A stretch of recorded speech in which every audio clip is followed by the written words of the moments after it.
tal todos? ¿Cómo están? Buenas tardes. ¿Tal vez me escuchan con claridad?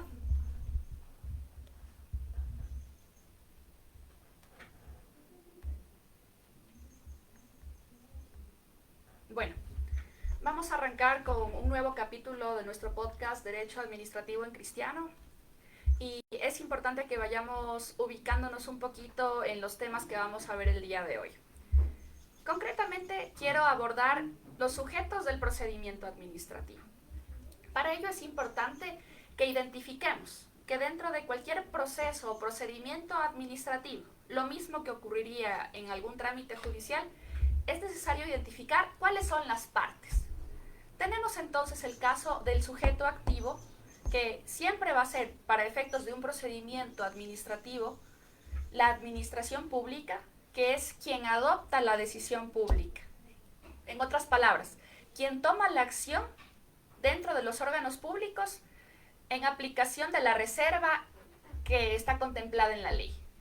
Por lo tanto, la administración pública, que tiene competencias y atribuciones, es la que se manifiesta a través de un pronunciamiento. Por ejemplo, cuando se emite un acto administrativo, es la administración pública la que directamente está pronunciándose, y ese pronunciamiento genera efectos jurídicos ¿en quién?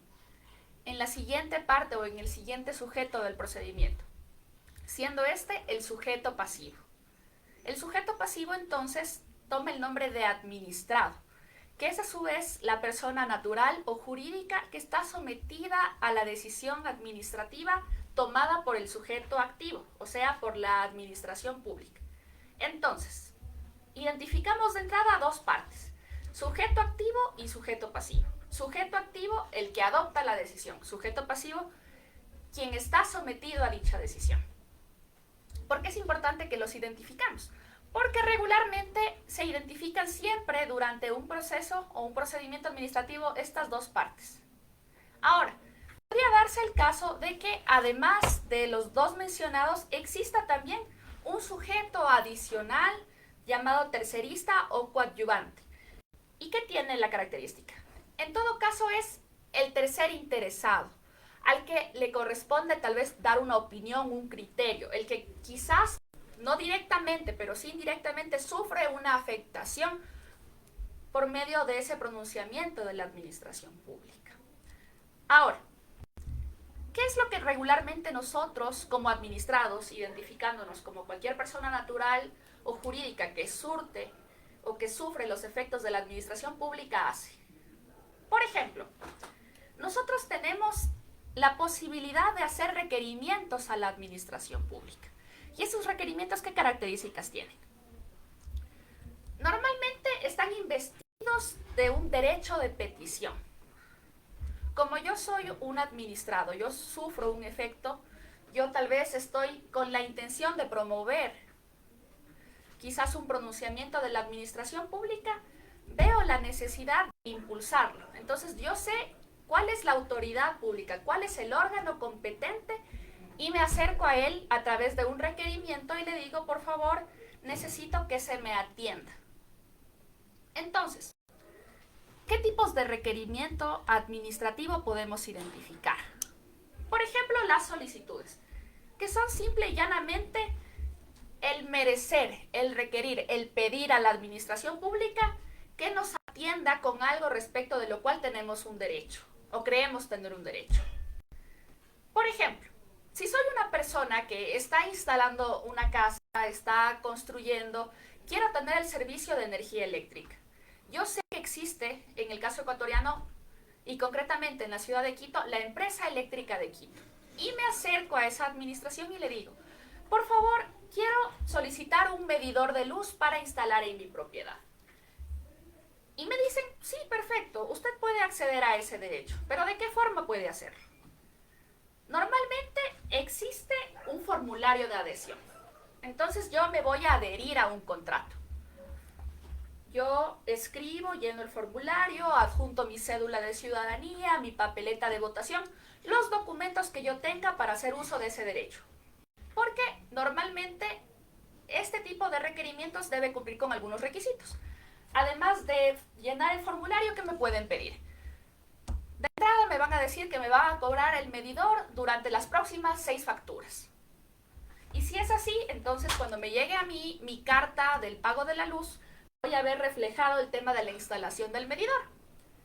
Si es que yo cumplo con esos requisitos, sin necesidad de que yo haga un requerimiento por escrito, simplemente me acerco a ventanilla y digo, quiero un medidor para la luz para mi domicilio.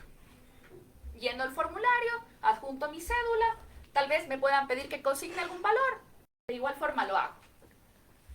Dentro de 3 días hábiles van a instalarme el medidor en mi domicilio. Ese es el tiempo que me dan para que un técnico se desplace a mi casa y pueda realizar dicha instalación. Entonces, si esto ocurre, estamos dentro de un procedimiento regular, algo que está arreglado. ¿Por qué? Yo tengo el derecho de tener servicios básicos en mi vivienda, ¿no? Esa es la prima. Tengo derecho a tener servicios básicos. Pero estos servicios básicos no simplemente llegan a mí, sino que yo tengo que mediar a través de petición y solicitarlos. Así que yo, a través de mi solicitud, le requiero a la administración pública que me lo entregue. Puede darse también otro tipo de requerimiento, llamado petición. ¿Y en qué consiste? Esto normalmente va previo al accionar judicial. Entonces yo me acerco a la administración pública y le digo formalmente a través de un escrito, en razón de que se me adeuda tales valores, comedidamente solicito que se sirva a realizar la liquidación, contando tales fechas. Entonces, yo considero que tengo un derecho a ser indemnizado, quizás me desvincularon de la institución, quizás yo ya me jubilé, pero tengo algo a mi favor, que es estos valores económicos. Entonces yo quiero que me los paguen y formulo una petición por escrito. Esta petición también podría ser el caso cuando yo quiero beneficiarme de un derecho a través del silencio administrativo, que es una institución también consagrada en el derecho administrativo. El silencio administrativo negativo, por ejemplo. Yo requiero a la administración pública, a través de una petición por escrito, que me den una licencia para realizar una actividad económica. Y yo sé que la administración pública tiene un tiempo para pronunciarse. Transcurrido ese tiempo, va a operar en mi favor un derecho ante la negligencia, ante la inoperancia de la administración pública porque no se ha pronunciado. Ese derecho es el silencio administrativo, ¿no es cierto? Me conceden la petición porque no se ha pronunciado la administración pública dentro del tiempo que tenía que hacerlo. Así que yo voy a pretender que esa petición ha sido aceptada porque aquí estaría operando un acto administrativo presunto. Entonces, si es que la administración pública no se ha pronunciado y yo quiero hacer uso de ese derecho, yo no solamente cuento con el tiempo dentro del cual presenté mi requerimiento por escrito, sino que digo, a ver, la ley me reconoce tal derecho. Tengo que conseguir un pronunciamiento de una autoridad judicial para que yo pueda acreditarme en el favor de este derecho, ¿no? Entonces, eso también es un caso de petición formal. Acuérdense, por escrito, ¿sí? Ahora, ¿qué podría pasar? Tenemos otro tipo de requerimiento, que son las reclamaciones administrativas. Aquí tú haces uso efectivo de tu derecho de oposición, tu resistencia, tu desacuerdo con algo. Es la capacidad de contradecir, de replicar, de oponerse a una decisión de la administración pública. Entonces, ¿cómo podemos describir a este derecho de oposición? Es un mecanismo procesal para ejercer el derecho de impugnación. Es un aviso que yo, como administrado, o sea, como sujeto pasivo, doy a la administración pública para que se pronuncie respecto de una decisión que yo considero que me afecta. Obviamente, la oposición requiere esta idea de afectación, porque si me fuera un acto administrativo favorable, no tengo necesidad de quejarme, ¿verdad? No tengo necesidad de oponerme, de requerir que me den algún tipo de reparación o que corrijan ese acto, porque me estoy beneficiando, ¿verdad? Entonces tiene que ser un acto desfavorable, algo que a mí no me agrada, algo en lo que estoy en desacuerdo. También, ¿cómo podemos identificar a la oposición? Es una garantía legal en contra de las decisiones del poder público. Acuérdense ustedes siempre que el Estado tiene facultades exorbitantes. Entonces, si es que yo soy un administrado, que no estoy en igualdad de condiciones que la administración pública, tengo la oportunidad de reclamarles, de decirles, esto no está bien, esto no está correcto. Así que la administración pública se va a ver forzada a pronunciarse. Así que la oposición, el derecho de impugnar, viene a ser una garantía para que yo pueda protegerme ante las decisiones de la administración pública que me puedan generar una afectación directa. Ahora, ¿qué también hago a través de la oposición? Estoy pidiendo que vuelva a darle curso a un asunto de mi interés. Si es que yo por una temporada dejé de atender un tema, digamos, estaba solicitando un permiso para poder construir una obra, para poder ejecutar alguna actividad económica, pero yo me descuidé, o al contrario, la administración pública está iniciando un proceso en mi contra, un sumario administrativo, y ellos quieren, por alguna razón, sancionarme administrativamente, ponerme quizás una infracción, pueden ponerme una multa. En el peor de los casos podrían incluso, ante una infracción gravísima, destituirme, ¿sí? Porque yo soy funcionario público y estoy sujeta a determinado reglamento, a determinada legislación, que para ese efecto determina cuál es un procedimiento administrativo y cuál va a ser la consecuencia de que yo haya realizado tal vez una acción o una omisión en contra de ese procedimiento. ¿Qué tenemos también? Tenemos la capacidad de impugnar en dos tipos de sede que ustedes van a identificar inmediatamente. Podemos hacerlo en sede administrativa, o sea, ante la propia autoridad administrativa, me invento, ante el ministerio, ante una entidad de control de la administración pública, ante una empresa pública, o tenemos también la sede judicial. Cuando nosotros ya no estamos de acuerdo, quizás cuando hemos agotado el procedimiento administrativo previo, tenemos la oportunidad de elevar nuestro requerimiento, de impugnar un acto administrativo ante los jueces. En el caso ecuatoriano, nosotros tenemos el Tribunal Distrital de lo Contencioso Administrativo, que es única y última instancia. Con esto me refiero a que no se puede impugnar como ocurre en otro tipo de sedes. Por ejemplo, si es que estaríamos ante un tema de derecho civil, ante un tema laboral, cuando ustedes agotan la primera instancia, normalmente pueden apelar. ¿Ante quién apelan? Ante la Corte Provincial. Y una vez que apelan, pueden proponer extraordinariamente un recurso ante la Corte Nacional de Justicia, por ejemplo, el caso de los recursos de casación. Pero de otro lado, ¿qué pasa con el derecho administrativo? ¿Qué pasa con los procesos contenciosos administrativos? Tú no tienes esa misma posibilidad. Por lo tanto, tú tienes que realizar una impugnación solamente ante el Tribunal Distrital y tienes que asimilar esa decisión como si fuera adoptada por la Corte Provincial, o sea, tiene más o menos esa misma jerarquía.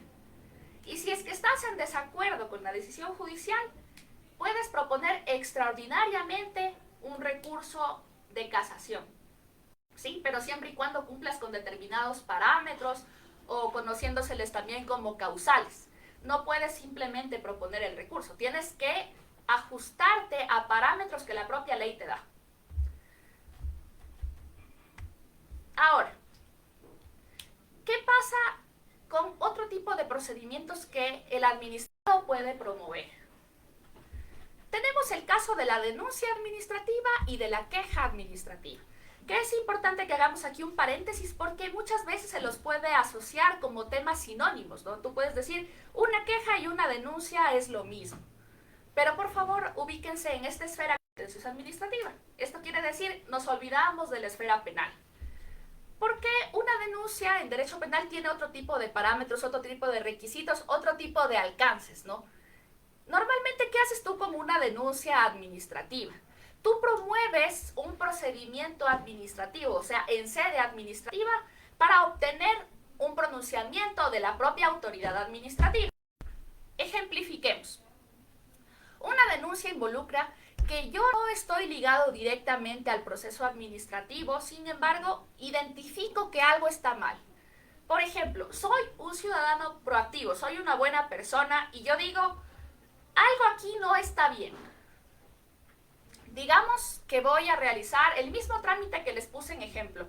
Quiero poner un medidor en mi casa. quiero poner un medidor en mi nuevo domicilio. Y yo me acerco a la empresa eléctrica a promover esto. Entonces yo realizo una solicitud formal, lleno el formulario y mientras yo estoy realizando la fila, veo que una persona se pone en primer lugar, dejándonos de lado a las 25 otras personas que estábamos en la fila. Entonces, como se dice aquí en términos llanos en Ecuador, es bastante popular, se cola la persona, se cola en la fila. ¿Y por qué lo hace? Bueno, llega con un maletín bastante arrogante, bastante posturero y se pone en primer lugar. Y yo digo, qué raro, ¿cómo así esta persona se pone en ese espacio? ¿Por qué no hace la fila como lo hacemos los demás? Y yo veo que se acerca a la ventanilla y abre el maletín. Y en el maletín hay dinero. Y le está entregando dinero a la persona que auxilia en la ventanilla, al funcionario público que está en esa ventanilla y que también me iba a atender a mí. Entonces le da el dinero, hacen alguna cosa, le atiende primero, el de la ventanilla le entrega unos papeles y se retira. Ahora, ¿qué pasa en este caso?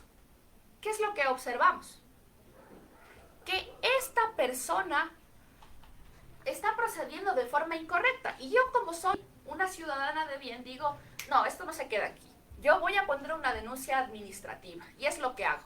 Me acerco a la unidad de talento humano y digo, ¿sabe qué? Más o menos a las 10 de la mañana, cuando yo estaba realizando el procedimiento para obtener un medidor, yo ya tenía llenados mis formularios y estaba en la fila como las demás personas, vino tal persona descrita de tal forma a la ventanilla número 1 donde estaba el funcionario administrativo tal y le entregó dinero. Y yo no entiendo por qué le entregó dinero, quizás para que la atienda de forma más prioritaria, quizás estaba patrocinando alguna situación, algún tipo de procedimiento, pero en todo caso está procediendo al margen del derecho. Por esa razón yo pongo mi denuncia. Puede ser así. La denuncia administrativa tiene el efecto de que se inicie un procedimiento sumario administrativo y se llegue a la conclusión de si los hechos alegados por el denunciante son ciertos. Si fuera cierto, pueden ponerle una sanción administrativa que puede incluso derivar en la destitución sin perjuicio de que se inicien acciones penales en contra de esa persona. Entonces, podría pasar otra situación. ¿Qué tal que tal vez yo me hice una película? Tal vez no era así, no era que le estaba pagando por servicios relativos al tema que trabaja ese servidor público. ¿Qué tal que esta persona le compró un carro? Y tal vez no fue la forma más ortodoxa visitarle en horario de trabajo, pero la persona que se coló a la fila no quería ningún proceso administrativo, no quería impulsar nada, no quería requerir nada. Solo quería pasarle $10,000 por concepto de una compra de vehículo. Luego de que se concluya el procedimiento sumario administrativo, va a ser la administración pública la que concluya si hubo o no un procedimiento apartado de derecho. Si es que la conclusión es que fue un acto de corrupción, es posible que lo sancione.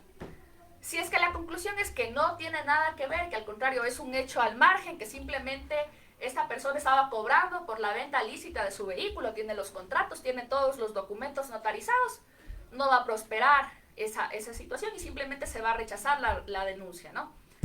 Ahora, ¿qué es importante? Que la denuncia involucra que yo no estoy ligado directamente, a mí no me está afectando. Yo no sé, yo soy un tercero que me enteré de la situación particular y por eso la pongo en conocimiento de la autoridad pública. Pero, ¿qué pasa en cambio con la queja administrativa? La queja es un asunto de mi interés directo. Yo soy quien me quejo, yo propongo una queja administrativa. Por decirlo de otra manera, yo soy la quejosa o el quejoso. ¿Qué involucra? Que yo presencio algo directamente. Por ejemplo, soy una persona que va a hacer un requerimiento ante una empresa pública que está realizando un proceso de contratación pública. Entonces, quizás yo voy a postular, voy a que me informen más o menos cómo hay que proceder, qué documentos hay que adjuntar. Me dicen, todo está subido en el portal de compras públicas, usted va a ver ahí el concurso, va a ver cómo tiene que postular, lo que tiene que presentar, tiene que tener todos los documentos en regla. Yo quería ir para que me den esa información. Pero resulta ser que llego en un mal día para quien me está atendiendo, la persona procede de una forma arbitraria, me dice, no, ¿sabe qué? Ahorita no le voy a atender, estoy ocupado, ni siquiera me da una hora para que regrese, simplemente me dice, ¿sabe qué? Yo hoy no voy a trabajar, hoy estoy atendiendo otra cosa. Entonces yo me tomo el tiempo de estar 10 minutos cerca de la puerta, no me doy por aludida con la posición de esta persona y le veo que se empieza a peinar, que se maquilla, que se lima las uñas, teniendo que atenderme, ¿no? Entonces yo digo nuevamente, por favor atiéndame porque yo necesito cuanto antes hacer la postulación. Usted tiene la obligación como funcionario público de atender mi requerimiento. Y lo que consigo es que esta funcionaria, bastante alterada, me lance un libro. Es un ejemplo bárbaro, obviamente, pero ese ataque, ese agravio que yo sufro, lo sufro directamente. Por lo tanto, yo tengo la posibilidad de quejarme. ¿Y cómo me quejo? Igualmente, puede haber un buzón de quejas, o si quiero apersonarme del tema, me acerco a la unidad de talento humano, quizás que sea la que tenga esta facultad de realizar el control disciplinario dentro de esa institución. Entonces voy y me dicen, sí, por favor, usted llene el siguiente formulario, identifique sus nombres completos, su cédula de ciudadanía, ponga su firma. Y como fui afectada directamente, sí o sí, la administración pública tiene que pronunciarse luego de realizar un sumario administrativo.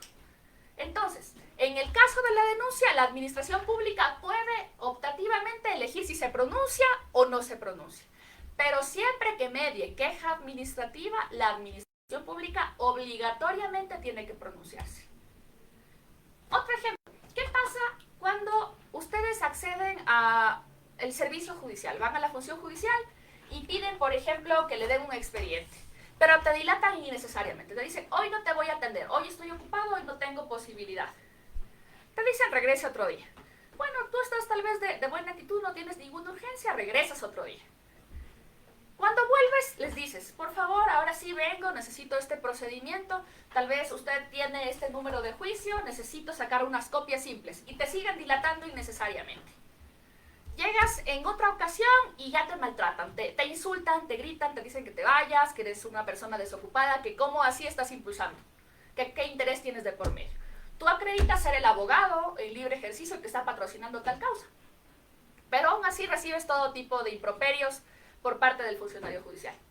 Acuérdense ustedes, en el caso ecuatoriano nosotros tenemos un órgano disciplinario que es el Consejo de la Judicatura. Así que tú te acercas a ese órgano disciplinario y vas directamente a una unidad de control disciplinario que funciona dentro del Consejo de la Judicatura y formulas tu queja administrativa. Y esa queja va a dar lugar a un proceso sumario administrativo y se va a regir por algún tipo de pronunciamiento que dé directamente ese departamento de control disciplinario y que esté apegado estrictamente a la norma que rige a la función judicial. ¿Cuál es esta? El Código Orgánico de la Función Judicial. Si el Código Orgánico de la Función Judicial te dice, hay las siguientes infracciones, estos son los tipos de infracciones. Tenemos infracciones leves, tenemos infracciones graves, infracciones gravísimas. Si es que yo cometo una infracción gravísima, otro ejemplo, estaba libando en mi lugar de trabajo, estaba terriblemente borracho. ¿De qué forma la administración pública tiene que pronunciarse? Si es que se logra demostrar en el proceso, porque lo mismo que ocurre en una instancia judicial, en el proceso administrativo todo tiene que demostrarse, no simplemente es la palabra o el testimonio, tiene que haber evidencias. Entonces, por ejemplo, hay una cinta de grabación del momento en que el funcionario administrativo estaba tomando en horas de trabajo. Lo ven que no solamente toma, sino que también ingiere algún tipo de estupefaciente. Está más que probado, las cámaras lo grabaron, ¿no? Entonces ahí se ve al momento que se estaba tomando un licor, estaba tal vez un poco desatinado en sus movimientos, descoordinado, se levanta, se cae. Es fácil de identificar. De igual forma, hay una prueba testimonial. Entonces, muchas personas alrededor del trabajo, había 3 compañeros más, lo ven completamente borracho, sin capacidad de mantenerse en pie. Ellos también pueden aportar su testimonio, ¿no? Todo tiene que demostrarse. Lo mismo que ocurre en sede administrativa, tiene que demostrarse también en sede judicial. Si es que yo logro probar de tal forma que no exista duda sobre los hechos, se va a sancionar a ese funcionario. Distinto sería, por ejemplo, que el funcionario público fue a sacar dinero del banco y por asaltarle le drogaron, ¿no?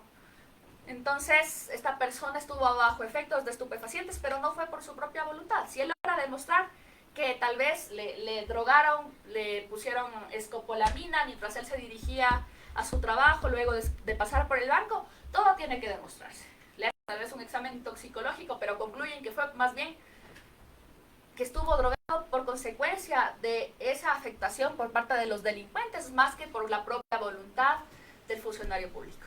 Entonces, todo debe acreditarse. ¿Qué otro tipo de requerimientos ustedes pueden identificar? Aquí hay un tema curioso, y es que la acción popular también es parte de esta capacidad de oponerse ante la administración pública. ¿Qué pasa? Digamos que tú eres un funcionario del Ministerio de Educación. Ya ha pasado el tiempo y estás en temporada de jubilarte. Has cumplido el tiempo que te da la ley, has estado aportando al seguro social todos los meses por concepto de afiliación valores, has cumplido con todos los requisitos para poder jubilarte. Sin embargo, cuando faltan unos pocos meses para que puedas hacerlo, te dicen, ¿sabe qué? Ya no podemos mantener la relación de trabajo que tenemos con usted. Independientemente de que usted tenga un nombramiento definitivo y que lleve más de 30 años trabajando en esta institución pública, el nuevo ministro ha decidido suprimir las partidas. Claro, ahí también puede haber una situación de un abuso de la administración porque quiere quizás ahorrarse ese dinero, porque tal vez lo que tiene que devengar para los jubilados es un valor alto. Independientemente de la situación en la que se encuentre, está procediendo en contra de derecho, ¿no? Entonces yo ya tengo la edad para jubilarme, ya tengo la capacidad de jubilarme, he cumplido todos los requisitos, y aún así me quieren desvincular y no me quieren liquidar adecuadamente. No soy la única persona en esta situación. Hay, por decirlo menos, 100 otras personas en una situación similar. Todos tienen más de 30 años trabajando en la institución y están en capacidad de jubilarse, pero el ministerio ha decidido desvincularlos a través de una supresión de partidas. Ocurriendo esta situación, entonces, yo digo, algo no está bien aquí, algo no está del todo claro. ¿Qué debo hacer? Me organizo con estos otros 100 funcionarios y empezamos todos los días miércoles a realizar un plantón afuera del ministerio. Y llevamos pancartas, tenemos nuestras insignias, cantamos por varias horas, más o menos nos concentramos por unas 3 horas cada miércoles. Y lo hacemos de forma recurrente. Así, de esta manera yo promuevo la voluntad política. Entonces los asesores del ministro empiezan a decir, ¿sabe qué, ministro? Esto se está haciendo recurrente, todo el tiempo vienen, están protestando, la gente los ve, ya empezaron a moverse en redes sociales, alguna cosa hay aquí que no está del todo bien, ministro. ¿Por qué no podemos atender esta situación? ¿Qué podemos hacer? Entonces, se ve obligado el ministro a comentarlo en gabinete de gobierno. Dice, ¿sabe qué, señor presidente? Se está volviendo un incidente. Ahora no son 100, sino que hemos tenido otros funcionarios en otras ciudades que también se están sumando a este plantón y que están viniendo todos los días miércoles de distintas provincias del país y quieren lo mismo, que se les jubile y que no se proceda con la supresión. A través de la acción popular se puede mover la voluntad política. Y si bien en principio pudo haber existido una voluntad de desvincularles, puede la autoridad pública retractarse, porque se está como moviendo, se está llamando al clamor social, la gente se está moviendo. Por lo tanto, la acción popular, la manifestación de la voluntad del pueblo, puede frenar a la administración pública cuando tiene la suficiente fuerza, el suficiente eco, al punto de que se deje sin efecto una decisión previamente adoptada. ¿Qué otro caso tenemos? Cuando ustedes identifican una situación que está aconteciendo en el país, empieza a mover las noticias, la prensa todo el tiempo está pendiente, tal vez está provocando un clamor social. Esto también puede promover a la voluntad política, ¿no? Dentro de esta propia acción popular, los medios de comunicación tienen la suficiente fuerza como para promover voluntades. Así que si es que la prensa hace eco de esta manifestación regular que les digo, puede trascender también en una esfera de que la voluntad política, la voluntad del gobierno se cambie, gire hacia otro entorno y diga, tal vez no vamos a tomar este momento esta decisión porque es bastante invasiva, políticamente no nos conviene, no puede ser una buena estrategia y desean frenarla. ¿Sí? Bueno, espero haber sido lo suficientemente clara respecto de estos puntos que hemos tratado, que han sido los requerimientos administrativos, lo mismo que las partes del procedimiento administrativo. Por favor, no olviden conectarse, suscríbanse, si pueden compartir este video les agradezco mucho. La idea es que podamos agrandar esta comunidad académica y podamos seguir creciendo en contactos, en unión. No tengan duda, pueden realizar cualquier pregunta, cualquier duda que les genera. Yo estoy abierta a sus comentarios. La próxima clase vamos a ver la clase de recursos judiciales, ¿no? Entonces, ha sido un gusto verlos. Espero que se puedan conectar la próxima. Esto es el martes a las 18:30. Esto es el horario para Ecuador, para Perú y Colombia. Ha sido un gusto compartir con